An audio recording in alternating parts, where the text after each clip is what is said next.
Hello gorgeous flower pots, it's Sunday, it is time for Sunday service and I'm here sat at kitchen table ready to service you.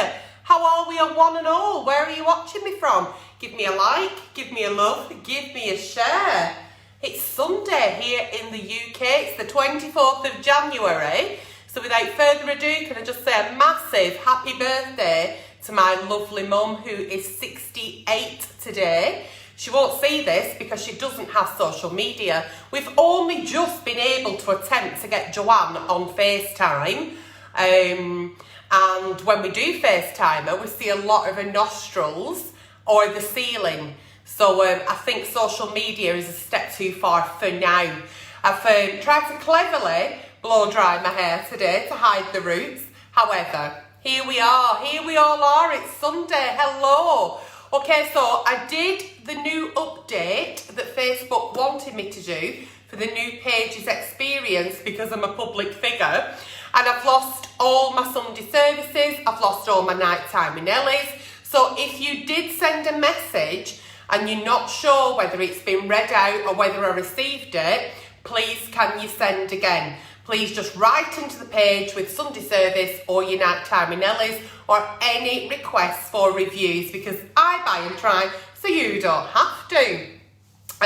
Wasn't sure if anyone was going to join me today at all because the new page's experience on Facebook, if you're a business, if you're a public figure, it's an absolute fucking nightmare.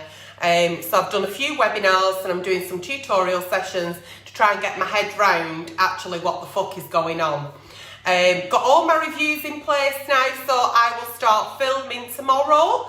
So we will see lots of your Aunty Nelly back doing what she does best, and that's reviewing. As I said, I review, it's what I do. But I also sit here at kitchen table and answer your dear Aunty Nellies.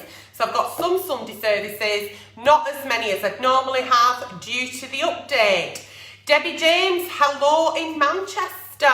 Hello Louise Parsonage. Hello Bronwyn Harrison. How are you in that there Australia? I absolutely love that people join us on Aunty Nelly the Uncensored Reviewers page when I go live and you're from all over the world. It's a lovely way to connect with all you gorgeous flower pots. Naomi Cornish, hello there in Western Australia. Courtney Scully sent me some stars. Thank you. If you do want to send me some stars, what happens is you can still watch this live, whether you send me stars or not. But should you want to wish to send me some stars, then that does help me to buy and try, so you don't have to. And it does help with me being a creator. So there we go. So I do have some Sunday services this afternoon. Good morning, good afternoon, good evening, wherever you may be watching me from. Thank you, Sandra Rogers. And Laura says, hello from snowy London. Well, yes, because my daughter lives in London and I have just been watching her Instagram stories and she's taken Hartley out for a walk in the snow. So I'm ever so pleased that them down south have also got a bit of the white stuff. Talking of the white stuff, I did a video yesterday which I thought was highly amusing. I thought it was really funny saying, oh, I hate the white stuff, it's not the white stuff I like to be covered in. And I think the name on the page, Aunty Nelly the Uncensored Reviewer, kind of gives away the kind of humour that I have. So if it did offend, my absolute apologies. If you don't like, don't watch, you don't have to follow. It's really not a problem. But if what I do offends, if it offends, don't watch. Don't watch. I don't watch horror films because they frighten the fucking life out of me. So if this is your last day on God's green earth, because tomorrow is promised to no fucker, then don't do something that's going to upset you or anger you. Do something today that makes you happy. So without further ado, shall we start answering some Dear Aunty Nellies, shall we? And like I said, I've lost all my Dear Aunty Nellies, so have you got a Sunday service? Have you got a nighttime with Nelly? Have you got a product review? Then yes, please message the page and I'll start collating everything again. Let's get going. Oh, and can I just say, thank you so much to Cheeky Chops who have sent me a gorgeous cup which says, today I don't feel like doing anything except the Duke of Hastings. I do him. So if you're doing nothing today, you're not sure what to do, get Bridgerton on Netflix. and get a little bit of perving done over the Duke of fucking Hastings. Good God. Am I right? Who's in the Duke of Hastings camp? Who isn't? Right, dear Aunty Nelly. So I have told an old friend that I like him. He said he had no romantic feelings for me, which hurt because at least I know where I stood. Okay, I recently needed his help, so we have been messaging each other, and the messages have gone on for quite some days. Nothing wrong with that, I thought, but then I noticed a few hours later that he'd actually deleted the messages because they must have been quite flirty. He has a girlfriend, but it's complicated. What I don't get is, why did he delete the messages? What's going on? Please help.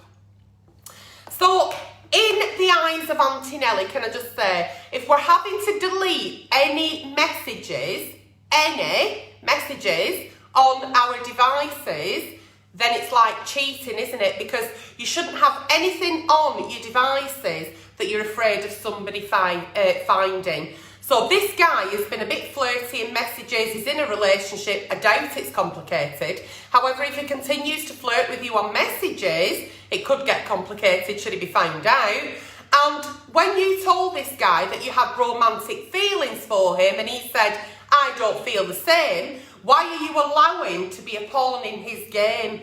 You're no side dish, sweetheart. You are absolutely no side dish. So keep the messages professional. Why should it matter whether he's deleted them, not deleted them? What you talk about, you're getting out of him what you need because you needed his help. Don't be flirty. Don't be flirty. You've told him you liked him and he said, I don't feel the same. Leave it at that. Do not chase. Never chase. Come on, what have I said for nearly 4 years now? Never chase, just simply replace, okay? You're not the side dish. You're not. You may be just caressing his ego a little bit. Maybe he's enjoyed a bit of flirting and then looked back and thought, shouldn't have said that. I hope, if I delete it, it's like it never happened. So, yeah, what is going on there is he's not interested in the messages. They mean absolutely fuck all to him. That's why he's deleted them. Because if we like messages we're sending between somebody, we keep them, we read over them. It's nice to have. He's not interested. You were just okay at that moment, okay? So, yeah, there we go. So that's what's going on. You're really nothing to him, as brutal as that sounds. He's in a relationship. I doubt it's complicated. But should you continue with these flirty messages, things could get complicated. And the only person I see getting hurt is you. So it's a little bit of he's having his cake and eating it. Hopefully I'll get cake today because it's Mum's birthday and I'm going to go down in a couple of hours and give her a card and a present and spend a bit of time with her. So that'd be nice. Okay, dear Aunty Nelly, I have got a 9-month-old baby girl and I feel miserable all the time. Oh, heck. I don't think I've got postnatal depression because I enjoy being a mum and I love my baby. But I don't love my relationship. Oh, heck. In the first few weeks of my pregnancy, I found out you'd been cheating with a girl from work. It was while I was deciding to stay with him that I found out I was pregnant, so I did. But I decided to forgive him, have the baby and make a go of things, but things are just not right. My friends and my sister think we should separate, but I want to keep my family together. I just keep crying all the time and I know in my heart of heart that things aren't right. But I can't cope with the thought of splitting up and thinking about what to do because of our daughter. So your daughter's 9-month-old, isn't she? I mean, it's such a difficult thing to be in. You know, you'd found out you were cheating, then you found out you were expecting, your hormones were all over the fucking place, you're not thinking rationally, you're not thinking straight, and you're trying to do what's right for the baby. And I understand that, I absolutely do, it's a tough decision, but what is right for you? What is right for you as a parent, as a person? Because you're not going to be able to parent that child unless you're in the happiest of places. Now, I'm not saying that life's not going to throw you a few curveballs, but why are you not happy in your relationship? Is it because you no longer trust him?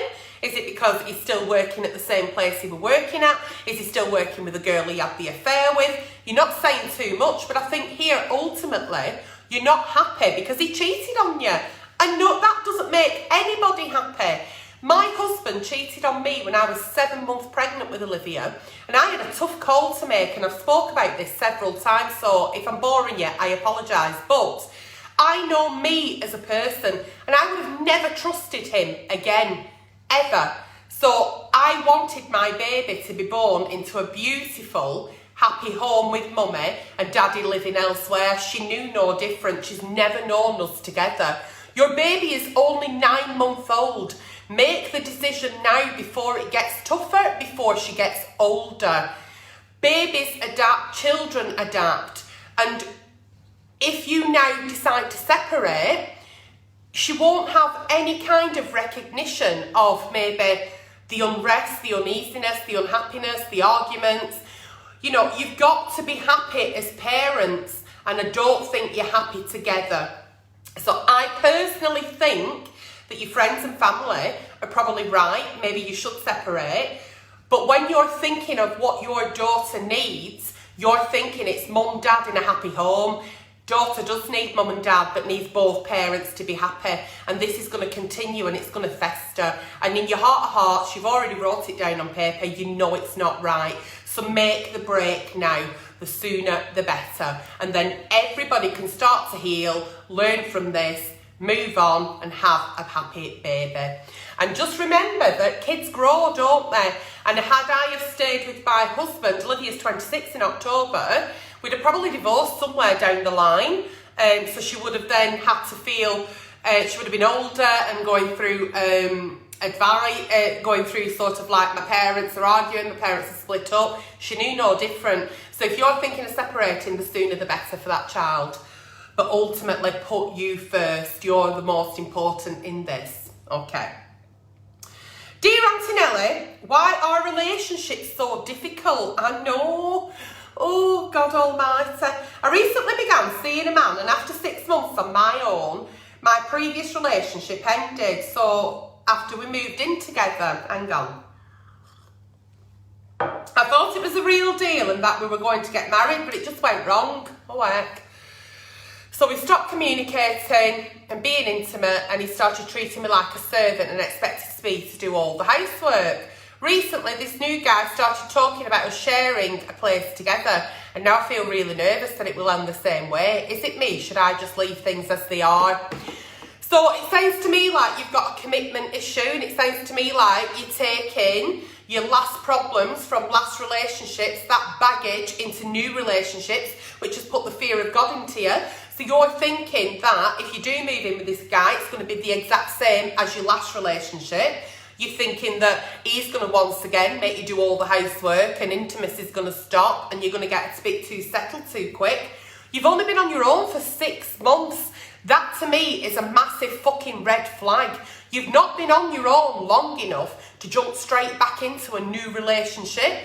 And it's okay to date and it's okay to see new people. I ended my relationship last year, and then when I started seeing new people, the first thing I'd say is, listen, just come out of a serious relationship. I don't want anything serious. Let's just have a bit of fun, see where it goes. And I'm not saying that this might not be the one. I'm not saying that. But what I'm saying is you've not given yourself enough time out of your last relationship to know who you really are and what you really want. Because when we come out of relationships, it's our time then to sit down and evaluate what the fuck is actually happening, what went wrong, what didn't serve us, what they weren't bringing to the table, what mistakes we made, because it takes two to tango, and what we want from a new relationship. What do we want from the next person that we meet? Do we want anything? Do we just want a bit of fun?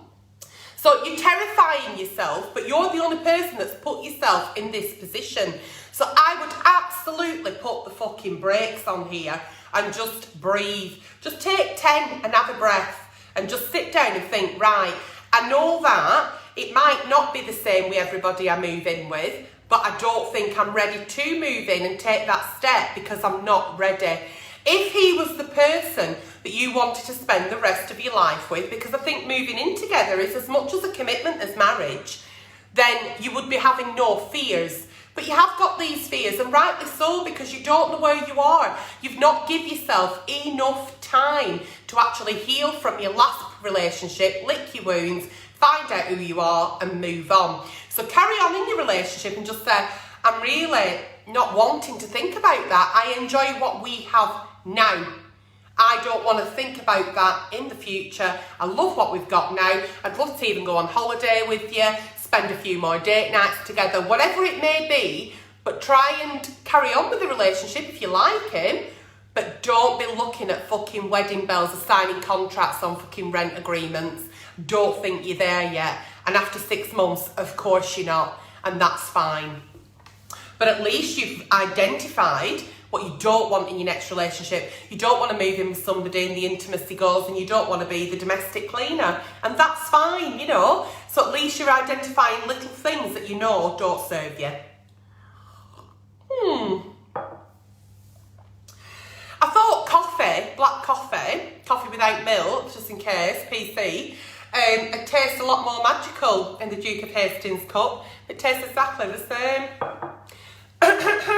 Right. Dear Aunty Nelly, I am marrying my fiancé next year, hopefully. Oh, well, congratulations and hello, Ellis in Texas.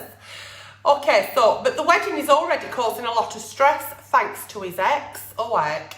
My fiancé wants her to be there as they have 5 kids together. Somebody needs to fucking buy him a TV licence. Let me tell you, fucking 5 kids. He feels that they should be accompanied to our wedding by their mum on the day. When we first got together, their mum, his ex, was vile to me.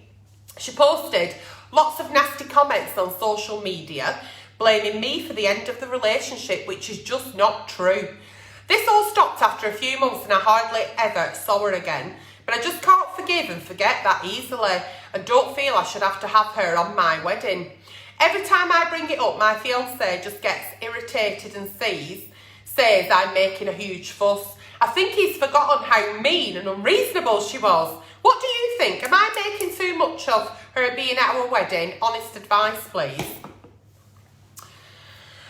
When you start dating somebody, and I had this conversation last night with a gorgeous young man who I was on the phone for quite a few hours to last night, and it was lovely. Yeah, it was really, really nice. Anyway, when you start dating somebody and they've got kids, that's a package. It comes as a package. You can't open a pack of crisps and take out the ones that are misshaped and just leave the good ones. So you've taken on this fella, you know, you've started going out with this fella, he's got 5 kids, he's now your fiancé. That's his family unit. So you're taking on them children. And them children have a mother. And no matter whether you get married today, next year, and you're married for 40 years, 50 years, that mum is always going to be in the lives of those children because it's their mum. And I think he's right when he's saying, well, I think she should come because they're her kids. I get that. And it would depend on how old the children are. So if they're like 21, 22, 16, they can come on their own. They may be little. There's 5 of them. Somebody needs to be with them. Because the last thing you want to be doing is walking down the fucking aisle and having to take one to the toilet or wipe another's nose or one's crying for a drink. You need to understand that they have got a caregiver ultimately, and that's the mother who is your fiancé's ex. So I would definitely get over what's happened on social media. We don't know how he left her. We don't know what's to be true. But she obviously felt a lot of pain from them not being together and aimed that at you. Now, the devil in me says, walk down that fucking aisle and show her that he's yours. But then the angel in me says, that's the mother of his children, his children. You're marrying that man, and those are now your stepchildren. And you cannot have any animosity to this lady, because when these children visit your home with your husband, they're going to talk about mum. They're going to talk about mum, and they're going to say, oh, mummy said, mummy does, mummy wants, mummy doesn't do it like that, whatever. So you've got to accept that that woman is going to be in your life forever. So I'd say head up, teeth, tits, show her what you've got, get down that aisle, marry the man of your dreams, hopefully he is and it's everlasting, and be a family unit. Even have a conversation with her and say, I'd love to invite you to the wedding. Can we please put everything behind us? These 5 children mean the world to me, as they do to you, because they're part of him and I'm marrying him, and move on. That is the right thing to do. The fact that you've taken on a fella with 5 kids, fucking hell, do I salute you. Do I fucking salute you? Because if I'm swiping on that Tinder and it comes up with, I've got 3 kids in my world. I mean, I don't know why people say that the kids are the world, because it's just a given. I just think, fuck that for a game of soldiers. My daughter's 26 in October. I don't want to be sat in on a fucking Saturday night doing singing classes and dancing classes and fucking colouring in and glitter. Do I fuck? Then again, I mean, the men I go for are a lot younger than me, so I might have to eat my words there. Okie dokie.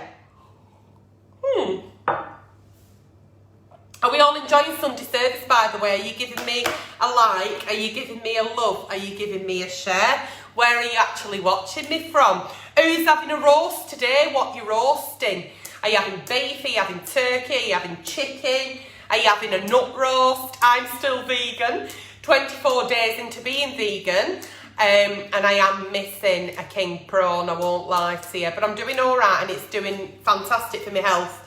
Because I thought I'd go vegan for January. I've done vegan, I've dipped in and out of it for quite a few years now, and health wise it does me the world of good, and it stops me being as bloated. So what people have said to me, God, you look like you've lost weight. I just think it's because I'm just clean eating and I've cleared my body out of shit. I'm still obese, do not worry. Not morbidly obese, I'm super morbidly obese like I was. I'm still obese. If I get to overweight, fantastic, but I'm happy being obese. Did you think anyone would ever say that? They're happy being obese? Anyway, dear Aunty Nelly, how do I handle my husband's arguments? I tell him over and over again to just walk away and let himself calm down. But he would rather tell me what I've done wrong from years ago. Sometimes I admit that I actually say this. Oh God, that coffee's repeating on me. Sometimes I say things to start an argument. All right, okay. My problem is, though, he doesn't walk away and just cool off, so I usually lock myself in my bedroom and tell him to leave me alone. He always wants to get shouting and shouting until he feels like it's done with. What do I do? My husband is usually a nice person, but has really bad health conditions. And when we have stupid arguments, he tends to confront me when he should just rest. I'm at my wit's end and don't know what to do. Please help. Sounds to me like your husband's going through quite a lot here, and he sounds like he's quite frustrated. Maybe it is health related. Is he having regular checkups with his GP? Is he going seeing his general practitioner? Has he got a chronic condition? How's that being managed? So I think, okay, there's a reason why we have arguments with our partners, because life's not plain sailing and we do have disagreements. But if they're turning into arguments that you're not handling and he's not able to walk away, you're doing what you can by going locking yourself in the bedroom, or you walking away. You know, and I don't know why you're starting arguments yourself. I mean, are you as frustrated? Are you thinking, I'm not too happy in this relationship, things are not right? So do you need to sit down with your partner at the kitchen table, #kitchen table, and say, listen, I love you so much and I know you're struggling. No, I'm not. You must be. You're not happy because of the arguments we're having, because of things you're bringing up from the past. I really need to think that you need some sort of medical assessment to see where we're at.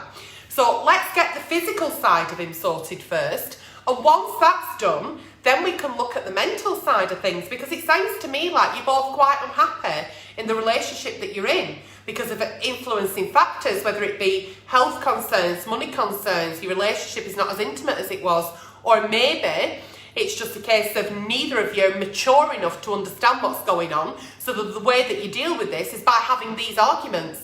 And it's not good, it's not getting to the root of the problem. So I would certainly contact the general practitioner, whoever it is that's looking after your husband's condition, whatever it may be, and make sure he's on the correct treatment, he's got the correct care package in place. What else can we do to assist him? Is he frustrated and so argumentative because he's not happy with how things are going? So we'll certainly look at the health side of things and then keep talking. And when one of you feels like there's going to be an argument, maybe walk away before that. So don't start the arguments. Have a look at your relationship. How can you make it better? How can you make your relationship better knowing what your triggers are, what your red flags are? What coping strategies can you bring into your relationship to make things a little bit more peaceful? Because it sounds to me like you're both struggling and you're both so close that you are the people that you take it out on. So, yeah, okay. Dear Aunty Nelly, recently I've put on a lot of weight, I've lost my job, and I cannot face going out to find a new one, especially looking the way I do. I have no social life, all my friends are still working, and I feel really ugly and a total failure. Recently I've put on a lot of weight, I lost my job some weeks ago. I have no social life, all my friends are still working, and I feel really ugly. So they put that in twice, so they might not have done, it might just how it's copied across. When we lose a job, when we lose anything, it's a loss. So we have to deal with that as a loss, as a grieving system. So your confidence might have took a bit of a knock, your self-esteem might have took a bit of a knock because you've lost your job. You're no longer doing what you did, you've no longer got that distraction in your life, that routine. Because when we're busy working, we haven't got fucking time to think about what we're doing, or fucking hell, I should have gone to hairdressers, I haven't booked my hair in, look at my roots. look at my roots. So all you're focusing on at the minute is what a fail you are, because you've had your self-esteem and your confidence absolutely knocked off you. You've been knocked off your feet. Understandable. But concentrating on how you look is not going to improve your job skills, because we don't get jobs for how we look unless we're going into porn or page 3 or they're looking for to cast a certain kind of actress. So don't let how you look and the fact that you put a few pounds on, haven't we all in lockdown, knock your confidence. What is it that you want to do? Sometimes the universe removes things from our life that are no longer serving us. So you've lost your job, that's fine. Please, please, please. Were you happy in your job? Ask yourself this question. Were you happy in your job? Was it the job that you thought when you were little that you wanted to be doing? And if not, how can we change that? What job could you do? What job would you like to do? Why can't you use your lockdown time to maybe brush up on a few skills, whether it be English, maths, learn a new language, do a course online, there's lots of free ones out there, and look for a job that you think, right, fair enough, I'm not doing that now, but I'd love to do this. And maybe look at jobs that you want to do that are not jobs but can turn into really satisfactory careers. As for you've put a bit of weight on, okay, you've identified that and it's not making you feel good, because when we don't feel good, we don't look good, because when we look in the mirror, we don't see what other people see. We see all our flaws, don't we? So why don't you today, if every day you've got into the routine of drinking alcohol, having takeaways, eating chocolate, why don't you today maybe have a glass of wine, maybe still get the takeaway but don't have the chocolate? So it's about making better choices. Once you start making better choices, if you're not much into exercise, go for a 10-minute walk, go for a 15-minute walk. Do it consistently. You know, you're going to feel better. And I think once you start eating a little bit better and smaller portions, and I think once you start doing things that are good for the mind, sort of like going out on a walk, getting a bit of vitamin D, there's no vitamin D out there, believe me. I ain't getting any vitamin D, and loads of vitamin D is in my inbox waiting for vitamin me, but we've got to wait till Boris says we can. Anyway, back to you. So once you start getting out there and you're thinking a little bit more positively about what you can do, you know, these are going to turn into great changes. So don't see this as a massive obstacle of the way you look, you're not going to be able to get another job. Absolutely not. Have a look at the job you were doing. Was it serving you? Is that still a sector you want to work in? If not, change it. And start making those little bit of better choices today. Maybe don't have that takeaway today. Maybe don't have them 3 bars of chocolate. Maybe only have 2. You know, small changes. Eat less, move more. It works. There's no amount of fancy coffees, special teas, fucking fancy tablets. Eat less and move more. Listen to somebody who was super morbidly fucking obese, who could not walk from a bed to toilet, who couldn't sleep at night without a breathing machine. Listen to somebody who knows small fucking steps, consistency. It goes, it really does, it moves to big things. I lost 6 stone. And then in lockdown I put 3 back on, but that's okay. That's okay, because I now know how good it feels to feel well, and I'm moving back to feeling like I did. So, but honestly, small steps, and best of luck with job hunting. But try and find a job that you can turn into a career. I think sometimes when one door closes, all we see is the negative, but look at it as an obstacle's been removed for a reason. There's bigger and better things out there for you, sweetheart. Dear Aunty Nelly, I have had an on-off relationship with my partner for several years. We've just got back together again for some time apart, and although initially I was relieved, I can't help thinking he would leave me again. And in some ways I regret taking him back, as our relationship is not that good anyway. What do I do? Going back to the ex. I always think going back to the ex, right, is like having a shower and putting your dirty underwear back on again. I just think it's a pointless exercise. If it didn't work then, it's not going to work now, unless there's been some massive changes. And when I say massive changes, what is not going to come into your next stage of your relationship that you had in your old relationship? We can't go back to exes who were just good at sex, but were toxic and narcissistic and treated us like absolute dog shit. Why have you gone back to this ex? Is it the better the devil you know? Is it because you don't think you've got choices? Have you not got confidence to join a dating site and meet new people? What has this ex got over you that you feel like there's an elastic band between you? You've gone back to your ex and you're regretting it. So please, please, please pull away, make that break. And like I said, always remember the bad things, because I think sometimes they can absolutely love bomb us and shower us with all these things that it used to be like, and we're living in fantasy land, like, oh, he used to make me some beautiful meals, did he though? Did he actually really make you dinner, or did he just throw pizza in the oven? So, you know, actually take the fairy tale out your head, come out the Hollywood blockbuster and actually go into the reality of the relationship and what was wrong. Okay, because I really do believe that going back to your ex is like having a shower and putting your dirty knickers back on. I really do. And sometimes as well, some of us are so scared to be on our own that that's all we want to. We want to be in a relationship so badly because we're so lonely that it's all we know. So it's about working on yourself as well and not taking any toxicity from your last relationships into your new ones. And you're already struggling, and you're only just got back together. It's not healthy, it won't serve you, it's not doing you any good. So finish it now and have the nights of crying and the mornings of, it's all I think about, it's all I think about at night, it's all I think about in the morning.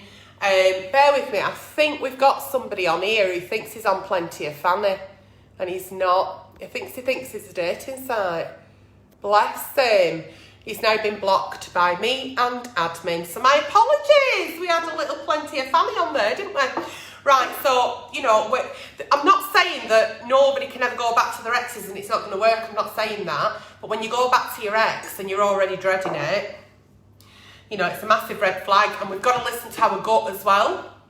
And I think your gut's saying, this isn't right, what have you done this for? And it's all right, we all make mistakes, we've all done it, we've all split up with people. And then, you know, made that 2 o'clock in the morning phone call saying, how's tricks, what you doing, I'm lonely. And they accidentally come and slip into you. You know, we've all done it, we've all been there, you're not on your own. Dear Aunty Nelly, I'm having problems getting on with my mother-in-law. Oh, heck. I know this is going to sound stupid, but my mother-in-law is becoming too much for me to handle. She really seems to hate everybody. She never has a good word to say for anybody, especially me. I've done nothing to her, and I think she may be jealous of the close relationship I have with my husband, who is her only son. We've tried talking to her, but nothing has changed. He's even had a quiet word. I would like to be able to forgive her and move on. Forgive her for what? You haven't actually said what she's done. But if she does not stop, I'm going to have to put my foot down, as I feel so uncomfortable with her in our life. Right. You can't actually stop your mother-in-law being in your life because it's your husband's mum, okay? And maybe she is a little bit bothered that her only son is now married and he's doing things with his wife instead of his mum. Maybe her life revolved around her only son and now she feels like she's a bit of a spare part and she's angry. What I would do here is, and it's a bit, I guess it's a bit different to most, but I'd kill her with kindness. So I would invite her around even more. I'd make sure that she was part of everything we were doing when and as lockdown's restricted or wherever you may live in the world, I don't know.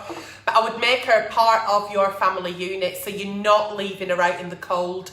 Maybe she is being left out in the cold and that's why she feels so hostile towards everybody, because she's not happy.